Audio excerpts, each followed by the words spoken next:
ర్యాపిడ్‌లో నాకొక రైడ్ అయితే వచ్చింది.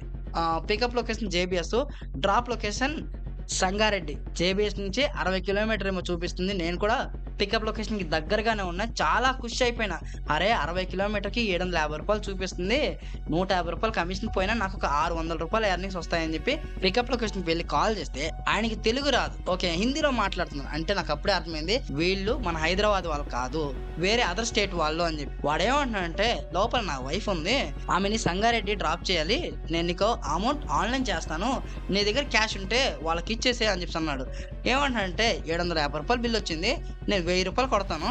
మేడం గారిని సంగారెడ్డిలో డ్రాప్ చేసేసేయి అన్నాడు. సరేలే నువ్వు కొట్టు నేను తీసుకెళ్తాను అని చెప్పేసి అన్నా. ఆ మాట చెప్పిన వెంటనే నాకొక మెసేజ్ వచ్చింది. నా బ్యాంక్ అకౌంట్‌లో రూ. 10,000 క్రెడిట్ అయినట్టు ఒక నోటిఫికేషన్ వచ్చింది. నేను షాక్ అయినా. ఏంట్రా రూ. 10,000 వచ్చాయి? ఎలా వచ్చాయరా అని చెప్పి. ఇమ్మీడియేట్‌లీ తను నాకు కాల్ చేశాడు. వాడు కాల్ చేసి ఏమంటున్నాడంటే, అన్నా నేను నీకు రూ. 1000 కొట్టాల్సింది 10,000 కొట్టేశానన్నా. సారీ అన్నా మిస్టేక్ అయిపోయింది. 9,000 నాకు రిటర్న్ కొట్టేసే రూ. 1000 నువ్వు ఉంచుకో అని చెప్పేసి అన్నాడు. అవునా? నిజమా? అని చెప్పి నేను షాక్ అయిపోయినా. బ్యాంక్ అకౌంట్‌లో డబ్బులు చెక్ చేసుకున్నా ఫస్ట్.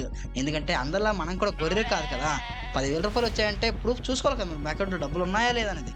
బ్యాంక్ అకౌంట్‌లో డబ్బులు చూస్తే 600 కన్నా ఎక్కువ లేవు. నేను చేసిన డబ్బులు అంత కూడా లేవు ఈరోజు. వాడు అప్పటికి కాల్‌లోనే ఉన్నాడు. వాడితో మాట్లాడాను. ఏంట్రా నాకు డబ్బులే రాలేదు. నువ్వు డబ్బులు పంపించానంటున్నావేంటి? నీలాంటి వాళ్ళని ఎంతోమంది చూశాను. నీ పైన పోలీస్ కంప్లెయింట్ ఇస్తాను ఆగరా అంటే వాడు వెంటనే కాల్ కట్ చేసి నా నంబర్‌ని బ్లాక్ లిస్ట్‌లో పెట్టేశాడు. ఇలా ఉంది అసలు. మీరందరూ చాలా జాగ్రత్తగా ఉండండి. చాలా మంది ఫ్రాడ్స్ అయితే ఉన్నారు. ఇదే ఫ్రాడ్ గురించి కస్టమర్ కేర్‌తో మాట్లాడితే మీకు మాకు ఎలాంటి సంబంధం లేదు అన్నట్టు వాళ్ళైతే మాట్లాడుతున్నారు. బైక్ టాక్సీ చేసేటప్పుడు ఇలాంటి ఫ్రాడ్ గాళ్ళు మీకు ఎదురైతే వాళ్ళు డబ్బులు ఇస్తే మీరు తీసుకోకండి. మీ దగ్గర నుంచి డబ్బులైతే కోల్పోకండి. ప్రెజెంట్ హెవీ రైన్ అయితే పడుతుంది. ప్రెజెంట్ నేను సికింద్రాబాద్‌లో ఉన్నా. బీభత్సంగా ట్రాఫిక్ అయితే జామ్ అయిపోయింది.